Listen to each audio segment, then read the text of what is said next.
me ask you about the towers. How many towers do we have? Satellite. Okay. I'm How- sorry, a microwave. Okay, and how many towers have we completed since we started appropriating the 2 million, y'all? Almost 1.5. It takes time to get this stuff done. Okay. Tower climbers have been hard to get into the state and to get things done, but we're in the process. And we're asking for a reapprop of what, I think $1 million from 23, asking for another 2 million on top of that. Alicia can,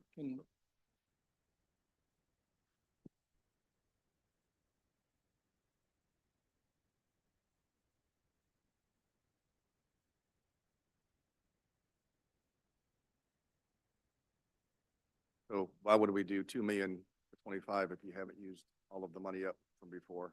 we are using it. It's just getting these tower Just getting crews it. on their schedule to get them in. Is it been obligated and everything? It is Okay. obligated. Okay, Being good. funded. Okay, excellent. What about the digitization? Has that come along well, and how far along are we on that? It's been a slow process.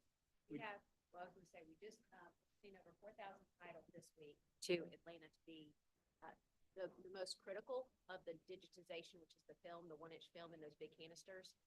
We're actually sending that, we have to send that away to specialists to get them to fix it. And so, yes, we've already started that process, and we've already got that done. I mean, and we've hired an archivist to come in and help us not only catalog what we've got and kind of help us prioritize outside of that 4,000. We have another 3,000 that we're sending out on the heels of what we're sending out this first batch, or the second batch, and then we have a third batch coming. And so she'll help us prioritize that, but also looking at, because we're constantly creating content, we need to make sure that we're not only archiving the old stuff, but we're now archiving with metadata and all the material that we need to build a database so that people can go in and search it. What about are you still doing having the teachers come in and video on that? Classroom TV, yes. Yes, is that still ongoing? I guess, school districts, are they using that? Or how often are they using that? Taking that content, putting it on the YouTube channel, and then the school, Dr. Jeter is the one working with the schools to let them know that something's there. Last year, we had over 50,000 parents and teachers utilizing it. So it is being used. All right, thank you. Any questions from the committee? Okay. And the request that you have asked for today, you've given an update, and Max has all of that. We're good to go. Okay. All right. Well, thank you very much. Thank you. Have a good afternoon.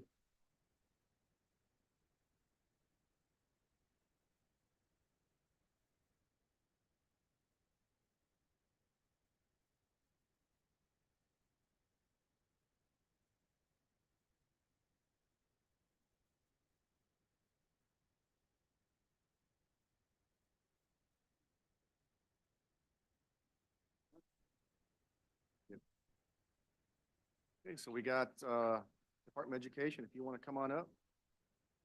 Hello again, sir. You brought your crew with you again. We appreciate you. Dr. Gavin, Holly, hello. Yeah, we're having a busy day, I believe. Well, Corbin and Max have busy days. But the floor is yours, Okay, Morgino, so if you want to sure. Yeah, well, first of start all, or wait till Holly's done or whatever you want to do. yeah, we are, gonna try to do this as brief as possible. We're gonna, give you a one pager, that's also kind of in priority order. And that way we'll give you all the backup in the big package you have there. But, basically we'll go off this one pager and, kind of go from there.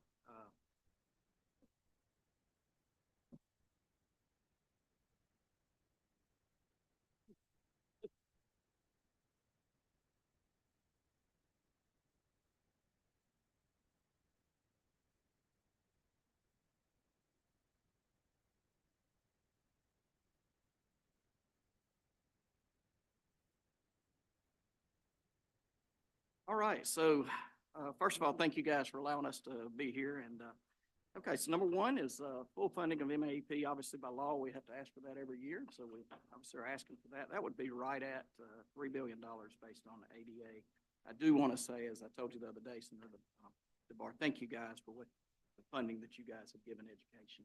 across our state over the last few years. It has really been tremendous to see the impact that that has had. And I think we can all agree we've seen a good return on investment. Number two is the licensure call center. This one's one that is very much a high priority. As you guys know, we took some ESSER funds and put that up, and that has been a great success. We've made it a priority. Money has been put towards it again, and we basically have 15 contract workers that have been there, okay? And that goes away with the ESSER. But let's say the average call time used to hold, you would be on hold for an average of 30 minutes. That's down now to under 3 minutes. And so I think you guys know as well as I do, we all used to receive calls about how long it would take over there, and I would venture to say you don't receive those calls anymore, and neither do we. So we would love to keep it that way.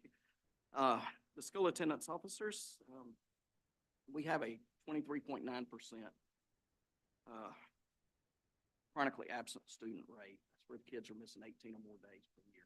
Nationally, this has been a big problem since the pandemic, and Mississippi's no different. It had gotten up to 28% last year. It's down to 23.9% right now, but that's still obviously terrible. So one attack towards that is to put the school attendance officers under the purview of the local districts. Do I think that will fix everything with it? No. Do I think it will help tremendously? Yes, sir, I do. That would put them under the purview. And we also, you can see, are asking for an increase in the school attendance officer salaries. They are required to have a college degree, and the starting salary is $24,000. So sometimes it's like a revolving door. Folks to do that job, and I do believe we can make a definite impact here. So that's number three. Number four, the MECA system. This is our licensure system. This was also new. You can see we're asking for an increase there for the maintenance and support of that. It used to take about 6 weeks to receive your educator license. Now that's taken about a day. So that has been a tremendous improvement for us there at the department. So that's obviously for the upkeep of that new system. It has also 4 portals. That system not only for like student teachers, put in the professional growth system, all the different things that are used in it as far as folks when it comes to licensure or certifications is all done through this new MECA system. Number 5 is our Office of Technology and Strategic Services and our new student information system, the MSIS operations. And it's a net increase of $1.3 million over last year. This is a big ask. But this is actually functioning now. It's ready. It will go live July 1. But the districts are being trained right now. Feedback has been phenomenal. I was visiting with the technology director actually Saturday. I ran into the technology director from my old home district, and he was sharing with me just how amazing this is and how much faster this is and how much time it's going to save for our technology directors and our MSIS clerks across the state. So this is, I think, something that's is catching a lot of national attention. It's been built from the ground up with the districts basically saying, hey, we could use this and we could use that. And so this will, I think, eventually provide a lot of savings to districts because it will do some of those functions for districts that they're paying companies to do right now. So this is obviously a big thing that we're excited about. This is, as y'all know, our MSIS system is very archaic, and would love to have any of you, if you want a demo or anything, we would love to show you a demo on this and just how user-friendly and how much faster it is. Okay, number 6, the accreditation review teams. Just being very frank, I was astonished that we basically had almost no budget for that, and these had not been done. So we went across the state and did accreditation trainings this year. And this is basically from everything from making sure the grad rates are entered in correct, everything's correct, okay? Just our job as a part of our job as a regulatory agency is to make sure things are done the correct way. And so this is a big need. And what this basically would allow us to do is at least 25 on-site district audits. In essence, it would cover the travel for people to go to travel around the state and do these accreditation reviews. Definitely needed. Number 7 is Office of Test Security. Again, I was astonished. We have districts with a larger testing team than we have at the Department of Education. it is, again, this would fund some additional spots where if you have testing irregularities or allegations of cheating, that you would be able to have folks there, to assist in the investigations and just to make sure things are done with fidelity across the state. So that's that one. Number 8 is school improvement, schools at risk. We have schools across the state that often get put into the school improvement category, and that is a lot of times based off one subgroup. Say, for instance, special education or what have you. Maybe you're not moving those kids enough, and so this would allow us to provide some additional supports to not only our low-performing schools, but also some of our higher-performing schools, but yet have that designation that need a little assistance in some of these specific areas. All right, and then of course the statewide assessment system. You can see the increase over there, and I won't give you the whole backstory, but in essence, we didn't test during COVID, and so we had funds there, and then monies were cut because we had money left over from one year. So this basically restores that for the statewide assessment system. Then we have the expansion of the early childhood education programs. This would be basically to support, to provide coaches, additional coaches to our 37 early learning collaboratives, but also our SIP. You guys were gracious enough to begin the state investment program as far as on the kindergarten or pre-K rather, and this would basically help to provide additional coaches for those teachers there in early childhood programs. All right, number 11 is the MCOPS. This is our community-oriented policing services. Basically, we provide $10,000 to the district, and then the district provides $10,000, and basically they pay the rest. So, important to know on this. Okay, we're asking for $1 million increase this year. This was wiped out in just no time. Like the first round, it was wiped out. So there is definitely ask from our school districts. We obviously want to help them provide as many school resource officers and keep our kids as safe as we can. So that's a ask there. Then, of course, the expansion, number 12, the expansion of the professional development programming. This would cover the cost of some of our professional development coordinators that do trainings across the districts and through our RESAs and different areas throughout the state. This would cover that. We have been funding a lot of those through some of our ESSER funds, and so this would basically allow us to not make as many cuts as would be required. And then lastly would be a superintendent's and principals academies. This is something we had years ago, but obviously with all the turnover we've had in our state, I think this would be a great help. But that is the very fast version of our 13 asks. Well, thank you. Thank you very much. Ask you about the call center, the licensure call center. You're asking for 15 pins to be funded? Yes, sir. Would it not be less expensive to just keep the contract workers on staff and pay them that way? Why would we want to fund the pins versus keeping them contract?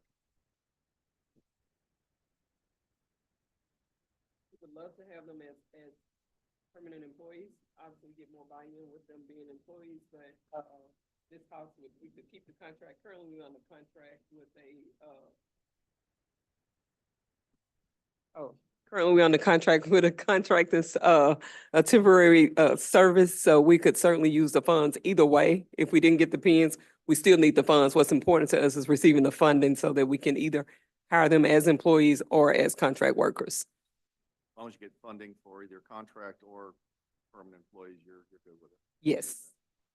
I would say you normally have less turnover with permanent employees. Okay. The increase for the MSIS, we're asking about, is that going to be a reoccurring expense every year? Yes. Okay. But that is until we get to where no one wants to ask for anything else on it. The districts are so excited about this because, see, it's one of those, it's not a canned product. It's something you can add to every year. So everyone's excited because they're seeing all the things that it can do. So it probably, what we have it mapped out to like 27, and then we would come back and say, anything else, you want to do. allowing us to do, some things that helps districts tremendously. Um, and, just so user-friendly, it would make it where your districts, a lot of times I have someone leave, it might be their one MSIS clerk, nobody else seems to know how to do it. So much more simplified if you have more use. The, It's just a great help. the Office of Test Security, is that, I remember, seem to recall there was some testing irregularities last year. Is Yes, that That's- increased to maybe look into that or Yes, sir. help improve that situation? Last year in the budget, we had 100 million outside the MAP formula, as well as the teacher pay raise of 250, roughly millions. It's my understanding that money you're recommended all that money be inside the formula. Is that still the same? You still want the money, but you Yes. take it away, but you Yes, prefer we it in will. the formula? Is It's that easier correct? for us, I believe, when it's in the formula, but we're not gonna, we're not fuss either way. We're, obviously, we're just, our districts, that was such a tremendous help. Really, so we want. So I think the other meeting last week, you said that the department received roughly $90 million in federal money over the last few years, ESSER and COVID and so forth. What about the districts? How much did the districts receive? I've heard numbers anywhere from 300 to 400 to even higher. Is that in the ballpark? Yeah, so the federal monies, Yes. Dr. Gavin will know probably Well, more I exact, but honestly a can't good bit. remember the exact number, but it was, either in ESSER three, which obviously was a bigger pot of money, that, just for example, I think JPS probably received close to $100 million. So it's a pretty substantial hundreds of millions of dollars. Speaking of COVID, we got testing devices and with your guys' work, I think we were the first state to get those devices. It's about time to replace those devices. Have you guys talked about or thought about a plan or the cost or to replace those devices, or is that something? What most districts did, and I remember I was a superintendent in a district when all this was, originally happened. And I remember the department telling us, okay, think ahead, 3 or 4 years, this is gonna be gone. So think about your plan. So most, I can't speak for all of them, but most of us took some of our ESSER funds and had a plan for when the dollars, the year was gonna run out, that we would replace. So, many districts are replacing with ESSER funds. ESSER funds? Yes, sir. So it was Kind of part of their, we wrote it into our plan. That's what, I can't say every district did that, but we were advised to think about that. I think last year we appropriated $20 million for other early learning, SIP program, yes, sir. early learning programs. Yes, sir. How was that work? Has that been spent? What's that been That's, spent on? yes. How, on what? On the additional early learning programs, basically the additional learning classrooms. You have the early learning collaboratives, and what the SIP did, and you have some districts that, the early learning collaboratives include, say, your Head Starts, different things. The SIP is just the district. So say a district says, maybe Head Start doesn't play nice or what have you, then you might say, hey, I would rather just do it. So you had some districts that said, I don't want any of these other rules, we just do it in-house. So it's basically the in-house. Can you get us a list of what districts that money went to and how Yeah. much? Um, If we don't have it already. Yeah, I think I can get it to you if we don't have it in here. Okay. I definitely can get it to you. Have it on the slide. Page 5. Page 5. Okay. All the questions I have at this point. Does any of them, committee members, Senator Hickman? Just a couple of questions. One, I think on, number 3, you kind of course, and we appreciate you, running through this, but if you could tell me a little bit about what is the issue, how school resource officer, attendance officers are currently set up, and with what you're proposing, how is that going to fix or help the problem? Sure. Right now, the school attendance officers are hired by the Department of Ed, okay? But let's say if I'm in DeSoto County, they're reporting not to the superintendent, and we're the only state in the country I can find that does it. You're not reporting to someone in DeSoto County. may not have that working together piece where, I would not know what they're doing. In essence, if, I'm in Jackson and they're in DeSoto County and reporting to someone in Jackson just doesn't seem like that always makes, and I guess, let me back up. We surveyed the superintendents. 88.9% of them said, please put the school attendance officers under us. Because they said, we can work together. Right now, you know, the school attendance officer, and many of them are great, let me say that first. Many of them do a fabulous job. But if you have one that's not, they're saying it's really hard. We have no basically say so of them. So they're asking for them to put in. I think it makes sense. I think there's a reason why every other state does it. So at this point, is there no supervisory role? Is there like if the superintendent needs to know or wants to there's no one he can contact to figure out what's going on or to assure that the person who's been hired within their district is doing what they're supposed to do? Is there no mechanism in place now for that? You have some regional supervisors. There are those, and they try to do, it's not as quick and probably as easy as one would like. A lot of times the superintendents feel like they don't have any real say in it, and so I think they want to have more say. I can remember as being a superintendent. A lot of times, I had a great relationship with ours, but a lot of times, they weren't doing it as quick as maybe you wanted. You really didn't have a big mechanism. A lot of times, superintendents don't want to call the State Department and fuss about somebody. They have a million other things going on. So, just don't think it's I don't think it's the ideal situation that we have right now. And just one final question. Aside from the 25% increase in their salaries, which I personally fully support, would this cost us more? Because it says here that some of them are serving several school districts. So what is going to be the increased cost outside of this 25%? We put right there the 2.9 increase would cover basically that, and we added, I believe it was 14 school attendance officers. That way, you have more of them to serve. We have some districts that are sharing, and you might still have some of that for some of our really small districts. They often, if they're in the same county, they may share. But we tried to make it where, you know, it's fair to our attendance officers. I was appalled, honestly, when I saw salaries. You know, they come in with college degrees, start out at 24,000, not get a whole lot of folks really want to do.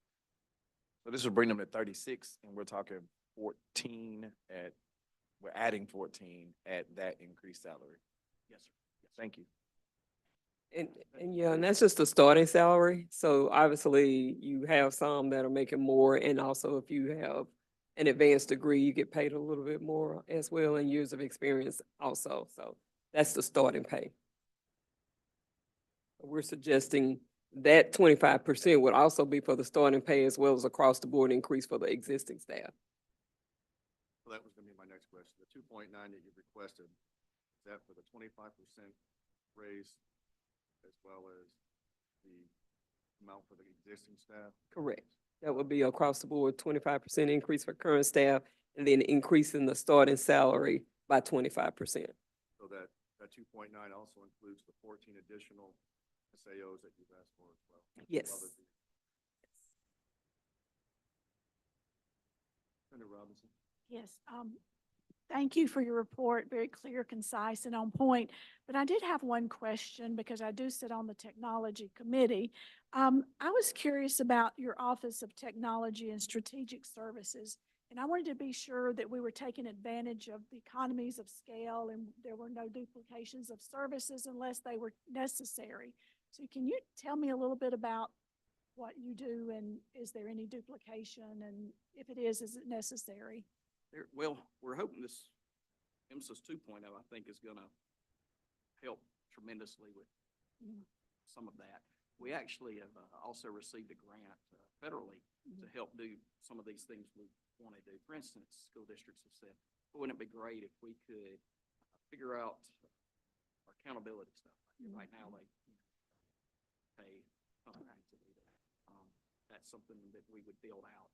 next phase, and we received a grant that would help fund that. So we're also looking for grants out there, and it's been really exciting because this is one that's built totally in the cloud. Microsoft has been heavily involved. This is kind of a state-of-the-art Right. program here because, again, it's built up from listening to your districts, what you want. So we actually had a listening session where we had, I believe, 19 different states in wanting to see this. This is kind of the latest and greatest one across our country. So we're really excited about it, and are hopeful that it just makes life easier for our districts. But I know in just the feedback we've had from some of the trainings, they're all just real excited about a lot of, like I said, a lot of duplication of efforts because it takes it straight from their student information system and comes to ours. Instead of it used to be you had a October 1 report or a December 1 report, and then send out all the errors to the district. And then they're spending weeks fixing it. Now it would be immediate. You would see the error on day 1, so you can fix it on day 1. You're seeing your status every day with that. So it definitely cuts down on a lot of the reports and things that the districts have to put together. Do you utilize the state IT department in any of this, or is there any role for them to play? They, not as far as in this part. Now, obviously, all of our procurement pieces with IT equipment goes through state IT. Thank you. Yes, ma'am. I think as of September of last year, you had about 100 vacant pins. Does that number sound about right? Did anything change on that? Does, and a lot of those, and I was sharing with budget officers, a lot of times some of those will start being filled now because a lot of times if you're hiring for a position at the department, they might be coming from a district. And obviously you don't want to mess a district over during the middle of the year, taking employees. So a lot of times you're doing that kind of get to the summertime. So we have a lot of them that are unfilled until about this time of the year. You're starting to make offers to folks where they don't sign a contract with the district.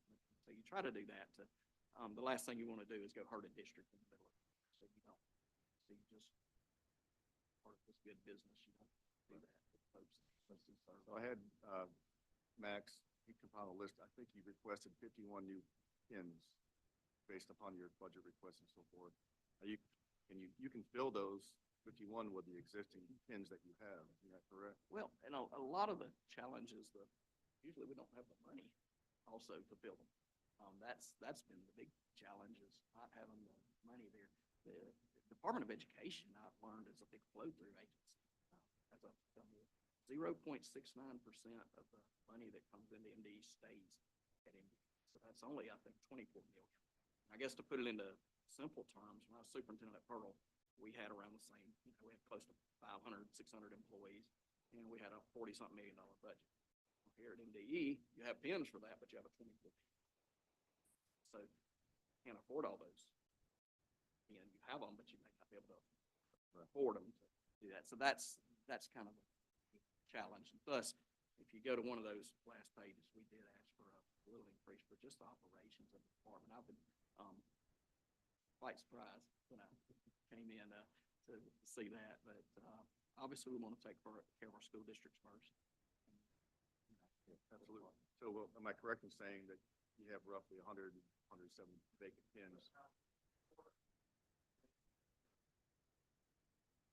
So we have 100, 107 vacant pins. We don't really need new pins. We can transfer those pins A lot over of to those times, and a lot of those vacancies are going to be your school attendance officers as well. As I was saying, that's a revolving.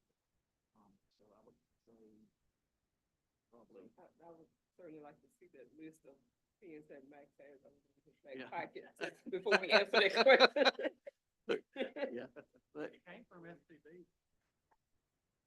And there's what I found on many of what I would say that are on SAO. A lot of them are SAOs, but many of them are just haven't had the funds to build.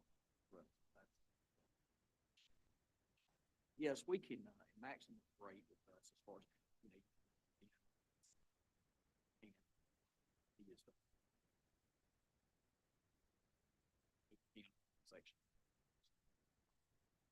I guess to answer your question, yes and no. Okay. Yes, we can do it if we have the money. Is that correct? Yes. Okay. Any other questions by any of the members of the committee? Or visitors and guests? Senator McClendon, do you have any questions?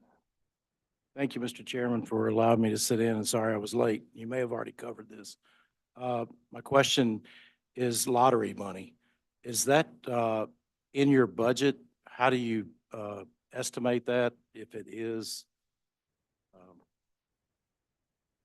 So we get EEF funds, but when it comes to the agency, we don't know what source of funds it come from, whether it's lottery money or the normal EEF. That's not designated to us. We don't have that level of visibility. You know how much it was last year? We don't ever get it designated to us as lottery funds. We just get total EEF funds. That's correct. Basically, the lottery generally goes anywhere from 120 to 140 million per year. The first 80 million goes to MDOT. Everything above that goes to education. Education doesn't necessarily mean K through 12. It means education. So what happens at the end of the session is when we're doing our budgets, we'll all sit down and figure out how we can fund or even increase funding, like for ELCs, which we've done, the teacher supply cards, the lottery money and stuff for that. So we know what the needs are. We try to find the money and use that money to fill those needs as best as we can, or even increase the ask that they have for. So And the reason I was asking, because that has a repealer on it in 2 years. And there's quite a bit of road projects, big road projects that are needing done. So I didn't know if that was part of your budget, if that was excess to the budget. that'll be something that we as a legislature will deal with and when the repealer year comes up. Obviously, my position is it needs to stay in education, but it's one person. So, any further questions? No, sir. Thank you. Thank you, sir. Dr. Margino, thank you for being here. I think this might be the only Senate budget hearing you get to do. Okay. I don't know. You're always welcome to come back. But we appreciate you. We appreciate you and Dr. appreciate you. Gavin and Holly, thank you. Right there. Thank you, guys.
Okay, we're saving the best for last with the Library Commission.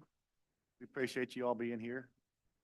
I Definitely cleared out after the education, I guess. I don't know, but.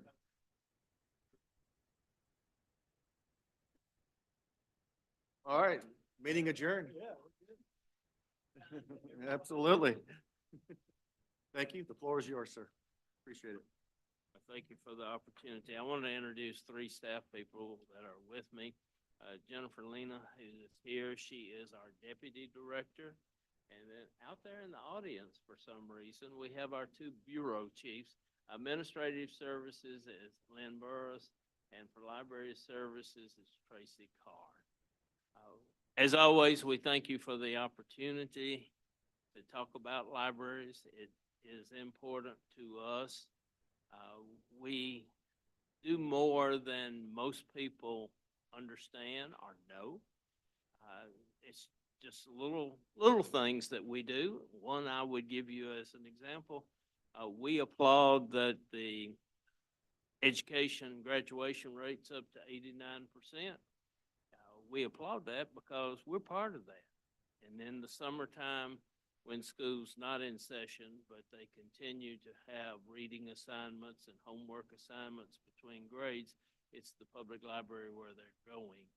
And we're very pleased to be accommodating, to help in the totality of the education process here in the state of Mississippi.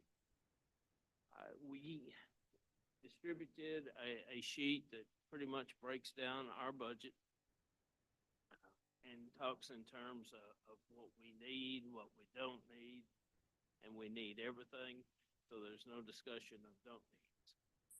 With regard to the budget, we are on item 1. We're asking for $543,561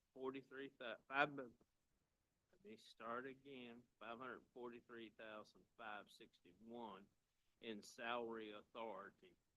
This will allow us to maintain our status with the federal government. Everything would be fine and good.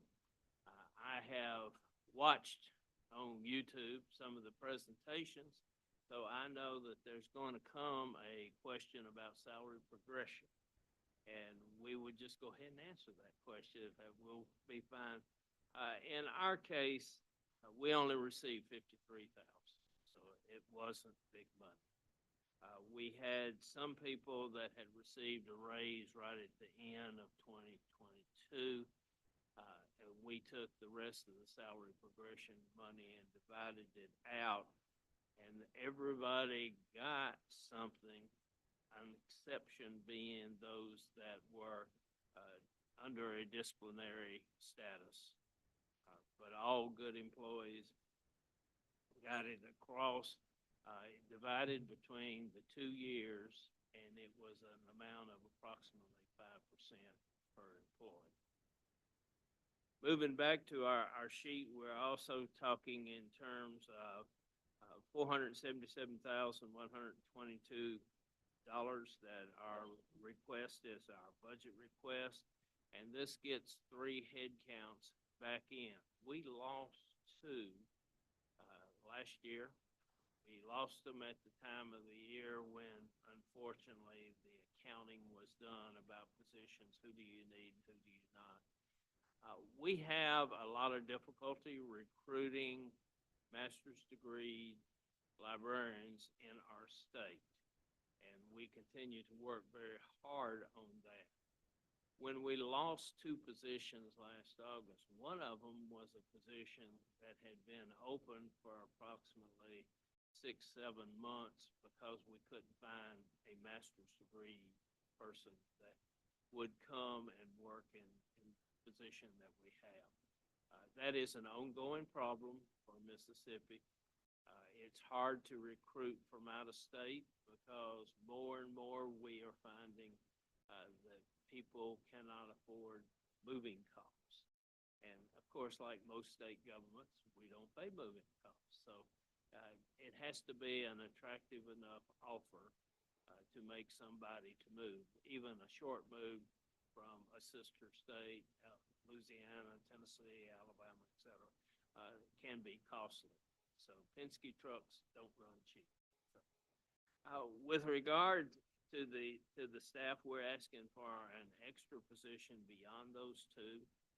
We have multiple needs for that position, and that would especially work towards helping us with the education of how to use the Magnolia databases across the state. We want to continue to do workshops, especially for teachers, such that they are acclimated to what's available and they can share that information with the students. So we have those 3 head counts total that we're interested in. 66,439 would be the budget request. That would be for the PERS, and as noted, it's a anticipated request of 2+%. The number that we would then have to be sent with regard to SPB compliance would be the $3,713,540. And with regard to our overall request, the general funds is broken out 67%. The federal funds would be 32%. And the way the federal funds work, it's on a formula done in Washington. But it starts with the fact of us meeting MOE from year to year. So obviously, about 5-6 years ago, when Mississippi failed to meet the MOE, we were penalized in our library budgets for 3 years. It's part of the formula. Once you fall short, then you're going to be short for 3 years of federal funds. So anyway, with the budget as requested, we would have 32% coming from the feds, and that would help us to continue to do multiple programs. Some of you are new. I'm not trying to be insulting, but some of the things that we do that a lot of people don't know, we have the Talking Book Center. We work with the National Library Service out of Washington, D.C. It is an opportunity for audio materials, primarily, large print materials, secondarily. All of this made available to those who have a physical handicap and cannot read the conventional book, whether it be a veteran who lost a limb in one of the recent wars. It could be somebody with dyslexia. It could be an individual that had some other birth defect that causes them not to be able to hold the book. They may be perfectly well sighted, but cannot hold the material. And obviously, the blind, visually impaired are a large part of that. Looking at item 2.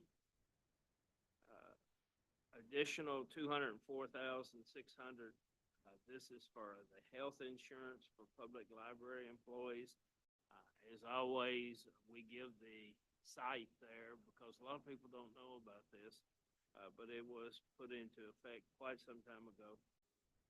That would be an important factor that we want to keep and maintain. On item 3, the $1,972,000. Well, we're asking for the personal incentive growth program to have an increase. It has not had an increase for more than 10 years. This is the program that helps maintain master's degree librarians throughout the state, not at our agency, but out in the field. So whichever county each one of you represent, then this helps pay the salary of you having a quality librarian there. The totality and the total funds requested is noted at the bottom. It's broken out between the general funds, the state funds, the special funds, and the state-supported special. The special funds noted there help in so many ways, but that's contingent on us qualifying in all the other categories. You want to add? I I want to clarify back and, you know, these are in priority order and our number one request is more headcount. That is so critical for us. We have 46 now, we had 48 last year. And I know it's formula based. I know Max listens to me talks about this all the time, that it's, you know, if you don't have your positions filled by a certain time, it's automatically going to roll up to go away. And as Helen mentioned, requiring a master's degree wipes out over 90% of our pool when we go looking. So losing those, we have 3 open positions right now. All 3 require a master's degree. We have advertised nationally, repeatedly in local places. They are very difficult to fill. So it does take time. And we just didn't do it in the right timeline that allowed you to capture those and take them away. They are absolutely critical, as small as we are, when we lost those positions. And he mentioned the extra position we have for Magnolia. Y'all are line item funding Magnolia at $1.3 million a year. If we don't put a person whose sole responsibility is to go into the schools and go into the libraries and go into the colleges and help show them how to accurately use them, you're not getting a bang for your buck. So we did that this last year and it's been great, but we didn't have enough headcount, so we had to pull them off of our federal grant, which hampers that. We need that extra position to be a regular headcount for us, plus our 2 back. Let me ask you, when you say headcount, we talking a librarian? We're talking, Yes. so you want 3 librarians? Yeah, so And State Personnel Board now uses the word headcount instead of pen, so I was trying to be in line with them, but yes, a physical person in a position, absolutely. Yes, that's killing us.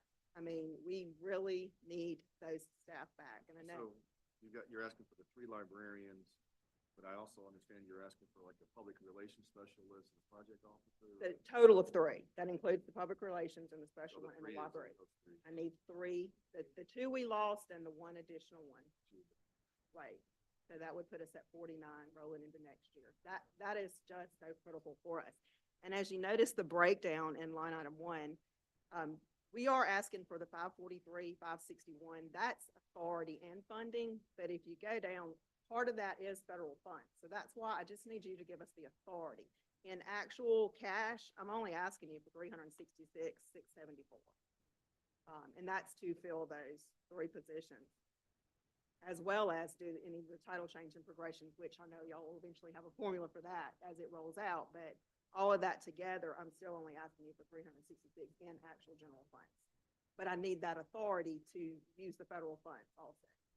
The 13.2 and health insurance increase, how was that different than number 2?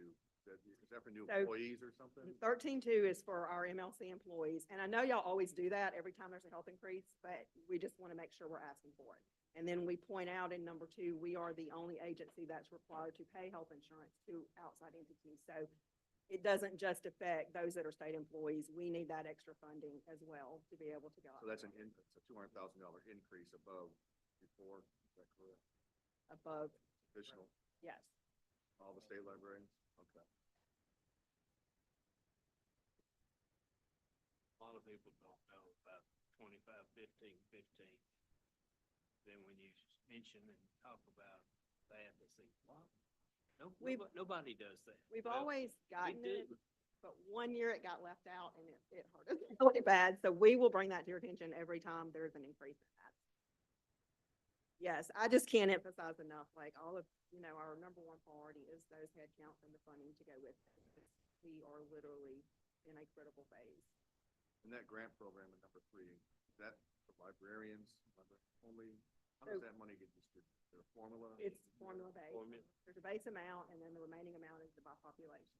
And That's it's basically like the longevity or the. for them to be able to hire qualified directors. So we require that all library systems, there's 53 in the state, they have to have a master's degree librarian in order to receive those funds. So that was, for a decade, that was funded at $5.2 million. And if you remember those bad years back from 16 to 18, where it was cut like crazy, that was our only place to cut. So it went from 5.2 million down to 3.3, where it's remained. So it lost $1.9 million in those back-to-back budget cuts and reduction of fundings from year to year. That goes to operations, that goes to salaries versus operations. Yes, it does. Bonuses. Mhm.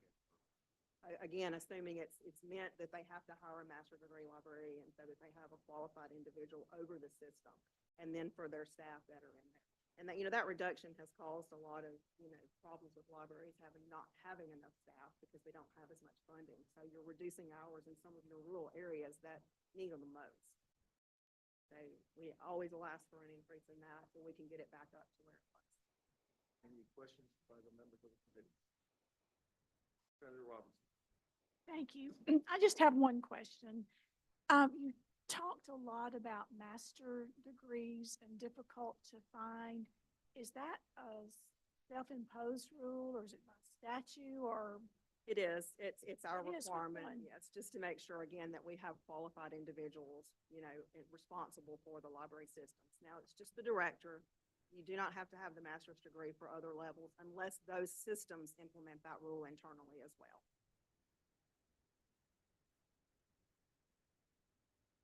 Thank you, Senator. And Senator McClendon. Thank you, Mr. Chairman. I did want to say that, the Library Commission has agreed to, get with Mississippi Public Broadcasting as well as Mississippi Farm Bureau to get the Farm Bureau ag in the classroom that they have. We're going to get ag in the library. Farm Bureau has some things that, are AI related where a, kid or an adult can put on glasses where they walk down a row of corn and can pick an ear, or they can get in a combine, drive a combine. They can get in a ag aviation and be a crop duster. So we're going to try to get some of these things in the libraries all over the state. MPB has agreed to promote it and really make it cool to be back in the library. It sounds like virtual reality. If we can get a test drive of that ourselves. Bingo. Thank you, Senator McClendon. We do have virtual reality, so anytime y'all would like to stop by, you are welcome to put that headset on and see if you can do it. Some days that could be better than reality I'm living in presently, so. Absolutely. We appreciate you coming in. If you have any changes, this is your request, any modifications, make sure you get with Max or Keep on my speed dial. mine too. Thank you. Thank you all. Let Is us, you. thank you for Max, though. there a motion, rise and report? All right.